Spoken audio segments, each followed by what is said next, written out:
I know that language is very important as a facilitator when you're in the circle. So tell the story about Grant talking to Betty and choosing words and how important it is. Grant was an NYU professor. He taught English. Mhm, And Betty, right, grew up on a like rural area of Kansas, was the only person of a family to graduate high school. So she was kind of rough mhm, around the edges. And I think when we have a transformative experience or we discover something, we want to share it with everyone. And we tend to speak in absolutes. mhm, So she would be talking about something and she'd say, most women or all women. She'd say, mhm, all women want blah, blah, blah. And he would say, wait a second. That's a judgment. You don't know. Did you do some research? Do you know that all women, prefer this? So how do we change it? We always say all or most. But what if we flip it and we say some or many? mhm, Many is the perfect. Many women prefer direct clitoral stimulation. Some mhm, don't. mhm. Instead of saying most women need direct clitoral stimulation. That's not Yes. true. We don't know that that's true. So when we use words Mhm, that are a little more inclusive and talk about the majority, like that fat part of the bell curve, and stay away from the extremes, mhm. we're better off. Yes, yes. And we don't have to cite statistics, like 87% of women can't orgasm with vaginal penetration, because what about the people that are in that end of the bell curve that do, right? You And know, people don't listen to numbers. As soon as you right. say numbers and research, if you talk about your experience, they'll Yes. remember that. Yes, yes. And even like, like saying we, like include yourself in, in the discussion rather than just saying, most women or all women, definitely not all women. But I experienced that too. We experience that as well. Um, I think that makes a huge difference too in language. And it's hard, like, forgive yourself, give yourself grace and compassion because it's always a shift. But I think it becomes more natural as you go and progress. Because we want to be heard, Right. right? We want to make a connection. So if someone shares something that is hard, right, either because it's traumatic or it's very personal, Mhm. and you can see they're still feeling kind of shame about it, Mhm. you say, well, as women, I will say that we all have to peel back the layers of guilt and shame. Mhm. It's work to become a fully sexual woman. Have Mhm. like I have statements that I Yeah. use that I've gleaned that I'll share here um, from doing virtual work with 400 women from different cultures, Mhm. 45 countries, and 40 states, because I can see their reaction and I know when I've made the connection. I know when I've presented something or shared something in a way that they go, yeah, right? Mhm. And that's what I want. So I say things like, whether or not you believe we were created or we evolved, we have an organ on our body, the internal clitoris, dedicated solely to pleasure. That Mhm. tells me that pleasure is important in our lives. So Right. that way I haven't said, like, oh, well, God created the internal clitoris. So now I've offended the atheist. Yeah. And if I Right. say, well, we evolved with this organ, now I've offended the Christian. Mhm. So I want to say things in a neutral way Mhm. and use soft, kind of broad language Mhm. and avoid absolutes whenever I can. Mhm.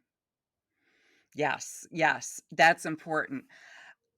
The way you use your hands and, yeah, I've watched Betty's documentary, like, so many times, so many times. The next time you watch it, watch how she uses her hands, because nonverbal language can send a message too. I noticed one thing she does, like, when she rather than point, like next woman, Well, that's she just mother, kind of right? right, Mother. right, yeah. So, avoid, but instead, like, there's an open hand Yes. is very Mhm. inviting. Like, you want to invite, and just you can do that with a look. I find myself a lot putting my hand over my heart and Yes, making me too. eye I'll always contact. Right? Right? Yeah, because there's a nonverbal, like, sometimes, like, just body language says so much more because it's nonverbal. So if you don't know what to say, sometimes just putting your hand over your heart and saying, looking at them and saying, "Thank you for that share," or "I'm sorry that happened to you." You don't have to have all of the words. You don't have to say the perfect thing. And this is one of the things that I just continually marvel about the right women coming together in a group is when we go around or like when we're having snacks, I'll hear another woman that connected with a particular share. And that Mhm. woman will say like the exact thing that needed to be said. So I, I think that like trusting that you don't have to do it all as the facilitator. You don't have to have exactly the right words in every moment for every person, Mhm. because the group will bring it. I don't know, what That's has that been ego. your experience? Well, that's ego. Yeah, Right, so right. the ego is, "I'm in control, authoritarian, I'm gonna react, I'm gonna say all the right things, I'm gonna make the connections with each woman," and you're right, when you're in the group, sometimes the real connections and the understanding and compassion comes from another participant, Mhm. and that's beautiful, and that's what we want, and I saw Betty let it happen all the time, where Right. someone would say, "Well, this is what I tried," and Betty would go, "Oh, see, that's wonderful. See, now we've made a connection." And that's the Mhm. point. It's Mhm. compassion and understanding. I'm holding the space, walking next to you without judgment or control. Right. So Right. if you're in a moment and something tough has been said, or very often we had women come and they barely spoke English. Mhm. So, you had to use the nonverbal. You close your eyes.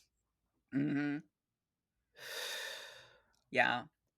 That's a connection. That is, I Right. acknowledge you, I see you, and Mhm. I support you, Yes, right? yes.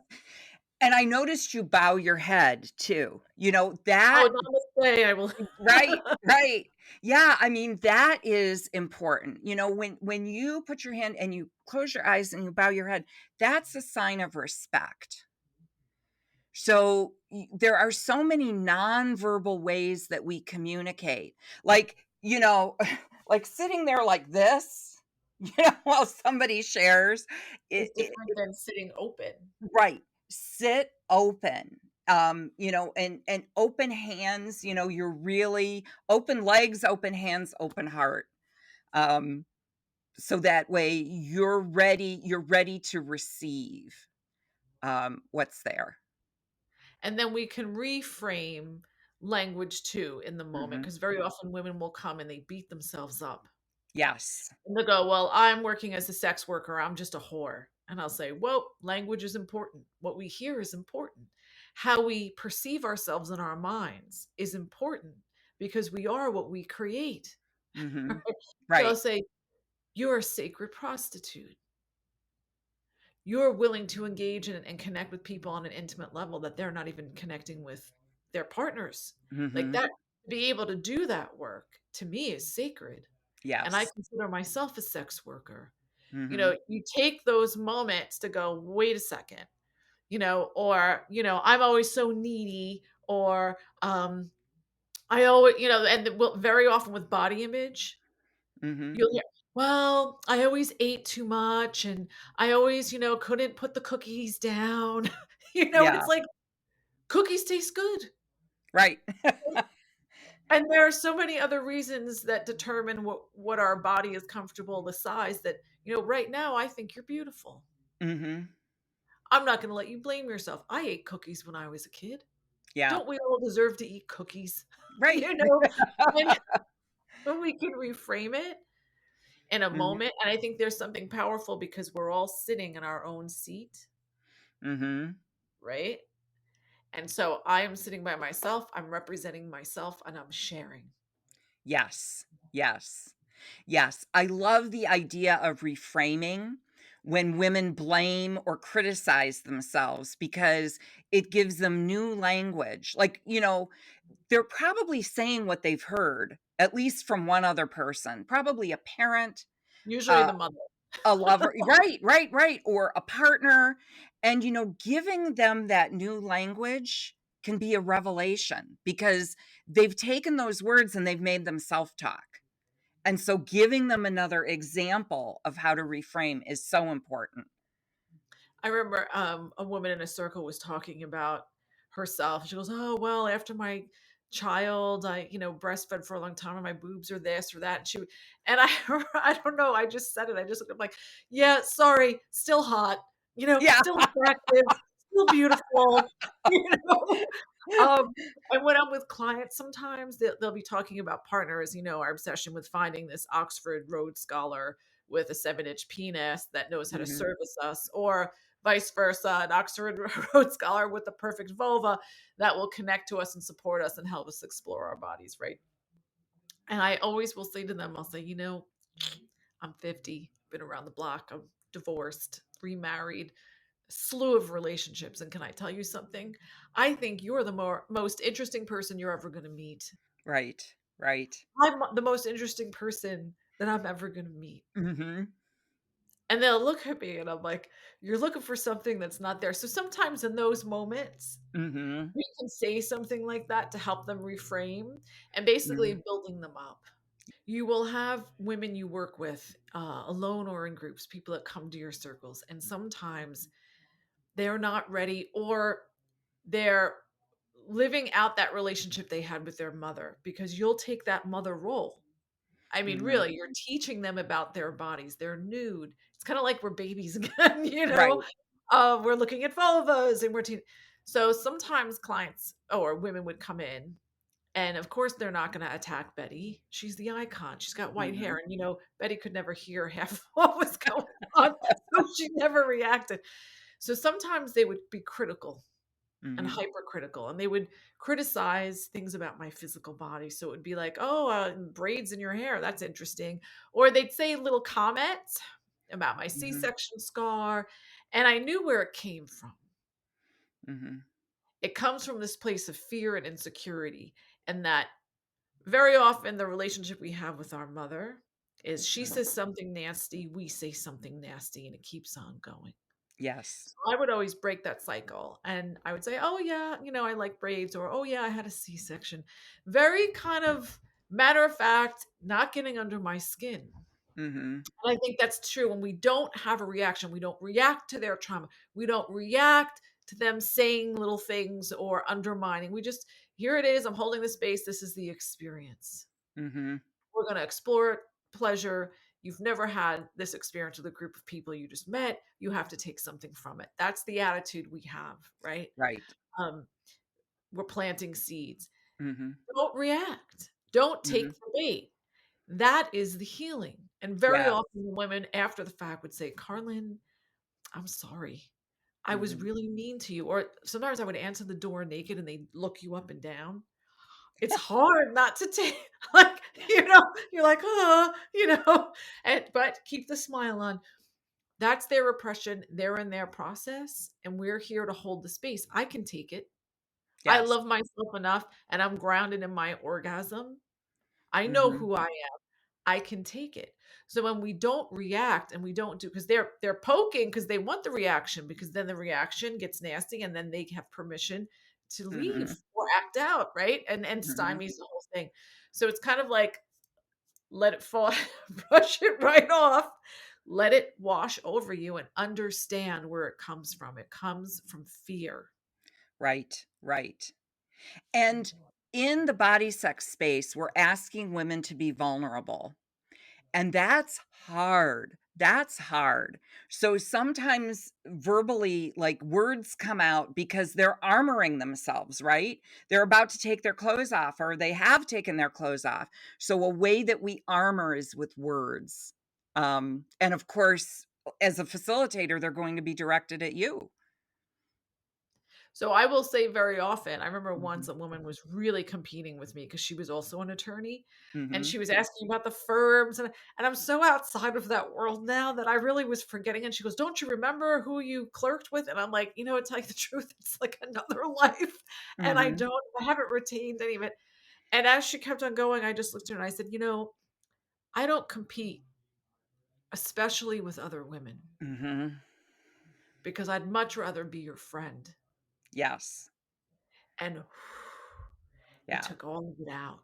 Mhm, So, we're not the expert. We're not gonna compete with you. We're gonna hold the space, lead mhm, you, guide you, support you. mhm. However you come in. Right, right. Meet them where they are.